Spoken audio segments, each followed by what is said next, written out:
This is the MG QS, the brand's first 7-seat family SUV, and it is focused on practicality and value for money. And in this review, I'm going to tell you what it's like, whether it's good to drive, and the comfort and practicality stuff that you need to know about, as well as some ownership considerations and the best alternatives to it. So stick around. If you haven't already, please subscribe. It helps a lot. And let's check it out, shall we?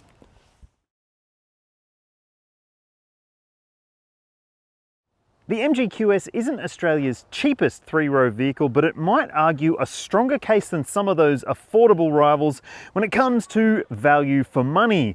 Now, this vehicle does have a couple of different versions available. The QS is available in Excite and Essence trim levels.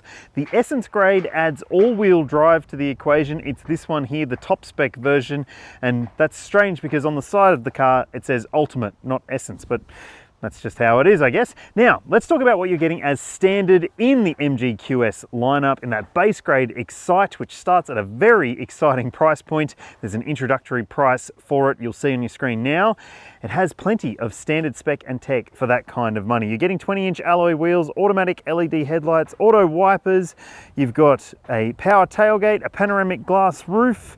There's also things like a 12.3-inch digital instrument cluster, a 12.3-inch infotainment screen with wireless Apple CarPlay and Android Auto, digital radio, an 8-speaker sound system, fabric upholstery on the inside, power adjustable front seats, and there's also tri-zone climate control. You've got ambient lighting. There's 12 months complimentary iSmart Access. That's the app control for the car, which allows you to remotely unlock and lock the car, control the climate system, and also do vehicle tracking. So if you're a parent and you're wondering where your kiddo might be, you can see where they are. And then there's this high grade Essence all-wheel drive version, which adds even more stuff for the money. You're getting 21-inch alloy wheels on this one, a different kind of suspension system, multiple drive modes for the all-wheel drive system. There's auto high beam lights. You've also got LED front fog lights. There's a wireless phone charger, a 12-speaker Bose sound system, more USB ports, heated and ventilated front seats, and perforated leather upholstery. Now, the interior finish on this car is the stone beige finish, and it's $700 extra, and the paint will cost you extra as well. So you might have to look at the drive-away price and think, well, maybe just $1,000 or $1,500 more than that to get the exact spec of QS that you want, but let's consider some alternatives. Spend a little bit more than this and you'll get yourself into the excellent Hyundai Santa Fe SUV. Now, there is a turbo petrol model with front or all-wheel drive, or the really impressive hybrid models for thousands of dollars more. And it does make a lot of sense if you are looking for a three-row vehicle with lots of usability, practicality, and standard equipment too. It's a very impressive machine, that Santa Fe, and I really like it in lots of different ways, but it does have some annoying safety features, which seems to be the norm these days in SUVs like this. There's another car I reckon you should check out if you're thinking about a 7-seater mid-size SUV. The Honda CR-V has a couple of different three-row models available, and you can get into a turbo petrol front-wheel drive version of that SUV with 7 seats for about $47,000 drive away, and you'll be getting, well, a very well-known nameplate, plenty of practicality, and some beautiful tactility to the controls, and a nice drive experience with no annoying safety stuff. So it could be a very good choice if you are the sort of person who appreciates those things. And if you're thinking, well, I'm working with a very strict budget, but I still want a three-row SUV with plenty of stuff, the Chery Tiggo 8 could be worth a look. And in fact, if you are looking for the petrol versions, you can get some really sharp deals right now. But if you want a plug-in hybrid, we can get one for similar money to this MG QS. That's right, with electric driving range capability and then a petrol engine to back you up when you need it for those longer trips. The plug-in hybrid versions of the Tiggo 8 could be a very good choice. And hey, make sure you subscribe and you'll see my review when it goes live. So, what do you think? Which one would you pick? This is MG's biggest car and it is big on presence as well. Now, you might not like the look of this car. I can understand that. It is very, very different to some of the other more conservative looking models in the lineup, but it certainly has its own presence. There's no doubt about that. And it's got plenty of presence because of its size. It's almost 5 meters long, this 3-row SUV. So it is a large runner and it does have pretty interesting dimensions. I'll put them on your screen. I'll also throw up there the ground clearance because it's, well, actually not too bad for a vehicle like this. This one is the all-wheel drive and it gets the bigger wheels, which really do fill those arches quite nicely. But like I said, it also says Ultimate on the side, and I think that's a bit weird. Now, it's got those strange on-trend door handles. They're maybe not the most enjoyable things to grab onto when it's cold and wet outside, but let's have a look in the boot and see what we are working with here. So, electric tailgate, as you would expect, and a good amount of space in the back of this car with the 3rd row folded down. Look at that. That is a huge amount of boot room, and it's going to certainly be big enough for people who are looking for a very practical 5-seater if you just want to run it as a 5-seater. But let's have a look at some of the considerations back here. You've got a 12-volt port on the side there, shopping bag hook. You've also got a light on this side and another shopping bag hook there, some cargo tie-down hooks too. There's a subwoofer behind there, and underneath here you will find your cargo cover, which is nice to see. And check out this, underneath the body of the vehicle there is a space saver spare wheel, which is great to see. But let's have a look what it's like with these 3rd row seats up. You've got pull tabs there. It's a bit of a reach for maybe shorter people, so just be aware of that. And yes, you can pull them back and recline them a little further if you want to. There we go. So you can set it up in a few different configurations and, you know, allow yourself a little bit more boot space if you need it. But have a look at that. The cargo capacity figure is on your screen, and it is a lot behind the 3rd row seats. In fact, it's one of the best in the segment in terms of the cargo capacity behind the 3rd row. Now, I'm going to jump into the 3rd row and show you what the space is like soon, but I just want to show you again how much you can adjust that space with those seats. So, yeah. Pretty bloody nifty, I reckon. Okay, let's check out the interior of the MG QS, and I have to say straight off the bat, it feels pretty bloody good in here, people, especially with this stone beige interior finish. I actually am a massive fan of this trim. I think it looks excellent and it feels good too, and it makes for a more luxurious feeling experience on the inside of this car. Now, there are some giveaways that this is not a proper luxury SUV, like this fake wood finish here and this panel that maybe looks a little bit unfinished, but you do get 256 color ambient lighting, so you can configure that to your heart's content. And I do like some of these finishes on the doors, and the material finishes are all pretty high quality from what I can tell. Now, let's also talk about the technology on offer here, because it's not necessarily changing the game, but it is still pretty good. You've got a 12.3-inch driver info display there. You can configure that display to have a few different looks to it, and there is a bit of information available to you if you use the buttons on the steering wheel there. You can jump through elements on screen. That little set of flashing lights there, that's a driver monitoring camera system. More on that shortly. And you've also got a number of controls here for your cruise control system, which is good to see.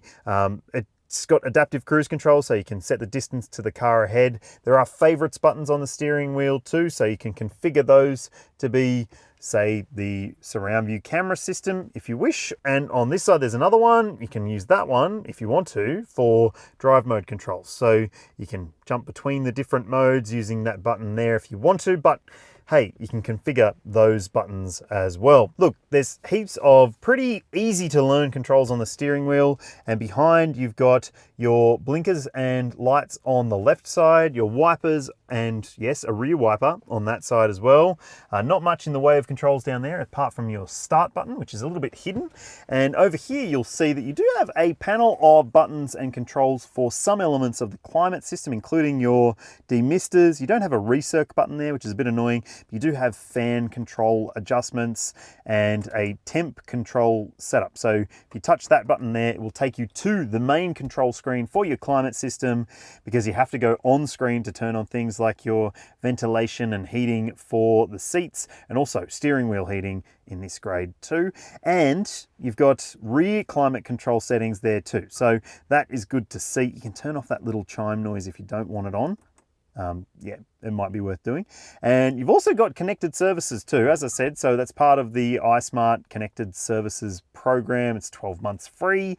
You can get things like climate or weather to see what's happening around the car. It's also got connected sat nav, and as well as that, you can hook up to an app on your phone and control things with the car. You've got Apple CarPlay and Android Auto. For some reason, every time I get back into the car, it doesn't reconnect straight away, but it will eventually get back to the connected phone that was already there. So it's wirelessly available, which is good. Now back to the MG screen, there are a number of different menus that you might want to get your head around. You can swipe across to go on this screen here, which will give you some shortcuts to your phone settings or your SOS rescue call if you need that, or MG Touchpoint, which is their roadside assistance program. And you can even go in here and have a look at some of the vehicle controls and settings. There's also a shortcut button for that there. Jump through your terrain modes there if you want to, and change your cluster design, as I said. Go in here to adjust some elements of the MG pilot system. Yes, you do have to dive into a few menus if you don't want your speed limit recognition on, as I don't, because it does chime a little bit, and that can be annoying, but you can turn it off there. Shame though that you can't do it from the drop down box, which is there. You can turn off your emergency lane keep from that section, but hopefully there will be an update that will allow you to add a few extra features there, because I think that would be handy. And you don't get a regular button for your electric tailgate, so you can go on screen, quickly swipe down on the screen there, and then open the tailgate like so, and even close it from there, which is pretty nifty. So yeah, not bad. Okay, and then there's multiple other menus available on screen here.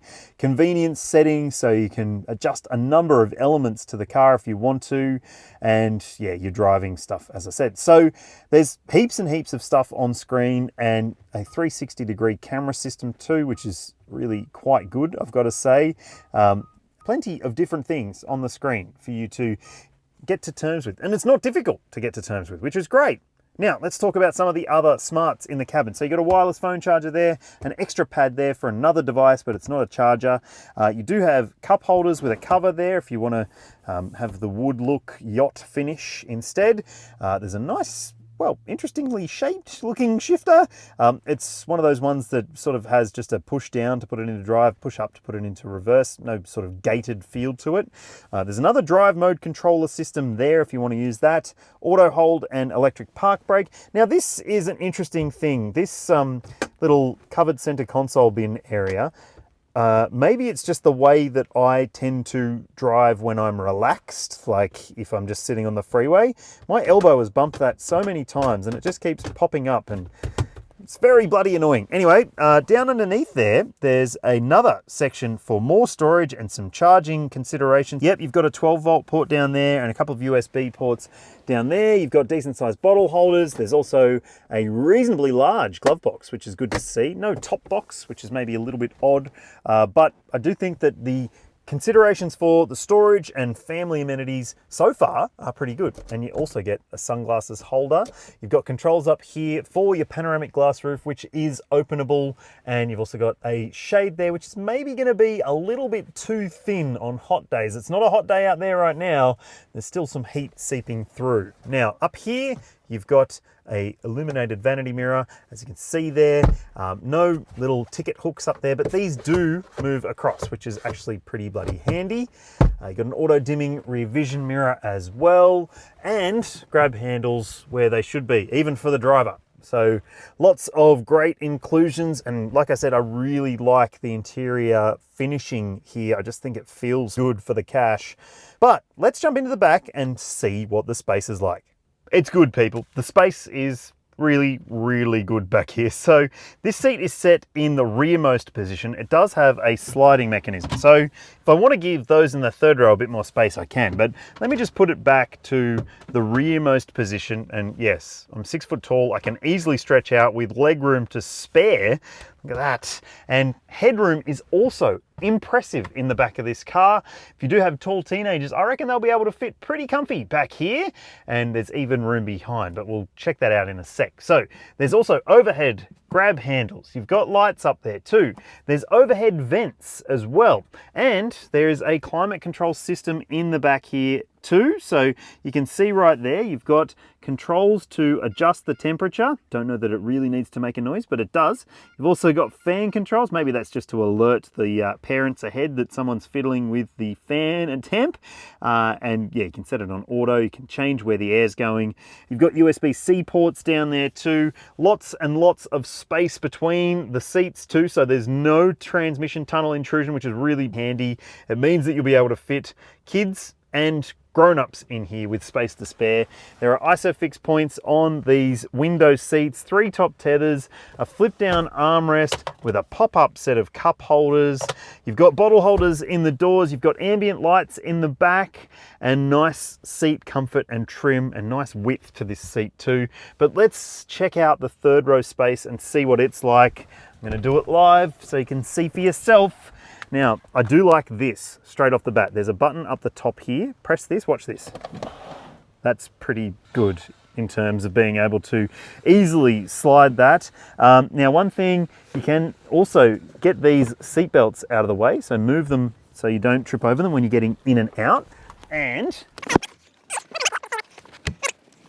all right, so I've now set this seat to a position where I would still have heaps of legroom in front, and I've got some legroom in the back. Toe room is tight, that's the biggest concern back here, but headroom is surprisingly really quite good. You've got overhead vents again. There are some little cup holders down here and extra storage. That is a hard plastic thing, so those in the very back row might not have the most comfortable experience, but I do think that it is a pretty practical space. Just be mindful though, you don't have any child seat anchor points for these third row seats. So if you are going to consider this as a full-time family SUV, and you do have lots of kids who are still in seats, that might be worth considering. There's also a USB port back here for charging capability, and yeah, another cup holder on that side. That's where the cargo cover goes if you're going to use it. But you've got lights up here, you've got a decent amount of view out the window as well, and a nice stadium seating position. So I think if you can make it work for you, it will work pretty bloody well. And if you're wondering, the other side of this second row seat can also tilt and slide like so, which actually gives you a bit more room to get into the back. It's just that most people have their baby seats fitted to the curb side because it's probably the safest position if you're going to get a kid in and out a lot. Under the bonnet of the MG QS is a 2-litre 4-cylinder turbocharged petrol engine. It has 153 kilowatts of power, 360 newton meters of torque. They are competitive outputs, and it has a 9-speed automatic gearbox as standard with front or all-wheel drive depending on which version of the car you pick. And now let's talk about weights. It is a pretty heavy thing, 1900 kilos for the front wheel drive and almost 2 tons for the all-wheel drive. And the brake towing capacity is pretty decent, 2000 kilos for both versions. So yeah, it'll be fairly practical for family needs, but let's go and see what it's like to drive. All right, let's see what the MG QS is like to drive. Now, I have switched off the lane keeping assist feature because I find it to be just a little bit too pushy in higher speed situations, and I've also turned off the speed sign recognition system because I don't like the little chime that it makes each time you are speeding. So yeah, I mean, if you're the sort of person who's always abiding by the law, you might find that that is a perfectly fine thing. Let's leave it at that. All right. We'll go for a little drive, see what it's like. Now this is a 2-litre turbo petrol with all-wheel drive, and it does have a fair bit of oomph to it. But that's not really what has impressed me with this car. I mean, it's fine, but what has impressed me is the ride comfort and the level of body control for a big SUV like this on 21-inch wheels with low profile tires. This is luxury beating. In a lot of instances, I've driven luxury SUVs with wheels like this that don't come even close to handling the way that this car does when it comes to going over bumps and managing bad surfaces. It is really, really impressive. Like, I have been gobsmacked by the capability and comfort of this car in a mix of different driving scenarios. Now, as I said, the all-wheel drive version does get a slightly different suspension setup.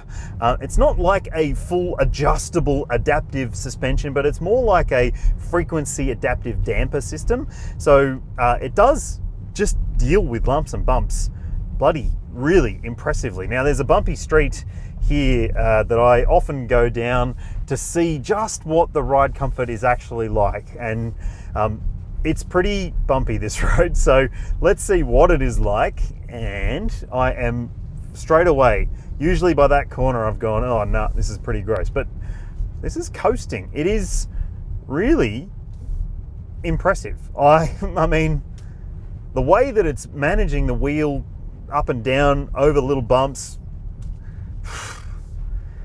it's a bit of a masterclass. Some of the established brands could learn some lessons from the way this car behaves itself. Obviously, it does have a long wheelbase, which helps in that regard, but yeah, it's impressive in terms of the ride comfort. And I mean, it's a family SUV, it needs to be comfortable, but what about the thrills for the driver? Well, I mean, the steering is, well, it's okay. It's not terrific. It does change direction accurately enough, maybe a little bit more turning than some other SUVs which have more direct steering feel, but this one, I think it's fine. It's perfectly adequate for a vehicle like this, and you can change the drive mode, obviously, if you want to. Put it into, let's go sport and see what happens. It does make the engine far more assertive, but it also makes the steering a bit heavier feeling, so yeah, I actually don't think it's its best property when it's in sport mode. I think it can be a little bit too revvy, the engine, because otherwise it's a pretty enjoyable engine, I would say. This little 2-litre, well, it's little for the size of the car. It is a pretty big vehicle, but I do think that this little 2-litre, as I keep saying, is a good unit. It's got enough grunt and it pulls pretty hard. But we'll get to the fuel consumption stuff in a sec, because that might be a consideration. But look, the 2-litre engine is teamed up to a relatively smart transmission, a 9-speed auto.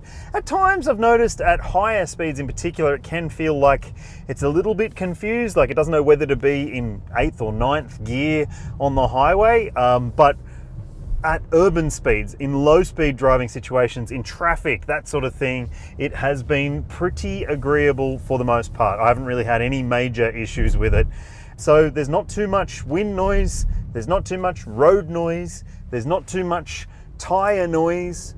It is a really comfy commuter for the most part. There was one thing that did surprise me a little bit, and I was driving in torrential rain, like that cyclone bomb thing that happened in New South Wales last week.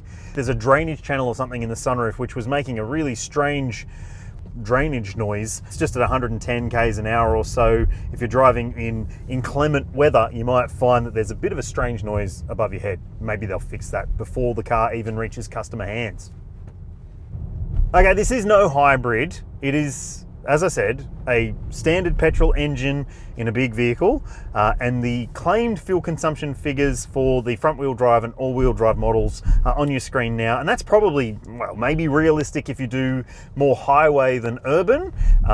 Over my test, I've done a mix of highway and urban driving and a bit of the usual stuff that I do, and on screen you'll see what I achieved. So look, I think that's pretty acceptable for a large SUV like this, and I think that, you know, you just got to be okay with that. If you aren't okay with that, like I said, there are hybrid alternatives that you might want to consider, and they might suit your needs a little better if that's you. But also consider this, the fuel tank capacity is on your screen and it does need premium unleaded petrol as well. So again, some cost considerations in terms of the running of this vehicle. And in fact, there's some ownership stuff that we really need to talk about with this vehicle too. The MG QS hasn't been tested by any of the safety watchdogs yet, but it does have a whole heap of standard equipment that should mean that it would achieve a high score if that really matters to you. But it does have good stuff and some bad stuff too. So you got autonomous emergency braking with pedestrian and cyclist detection. There's also lane keeping assistance, which is actually a little bit annoying. There's emergency lane keeping again, and you've also got a speed sign recognition system, which you can turn off thankfully, but it will turn back on each time you drive the car, which is frustrating. But you've got a driver monitoring camera, which isn't annoying. Thankfully, it doesn't beep and bong at you heaps, which is really actually quite rewarding.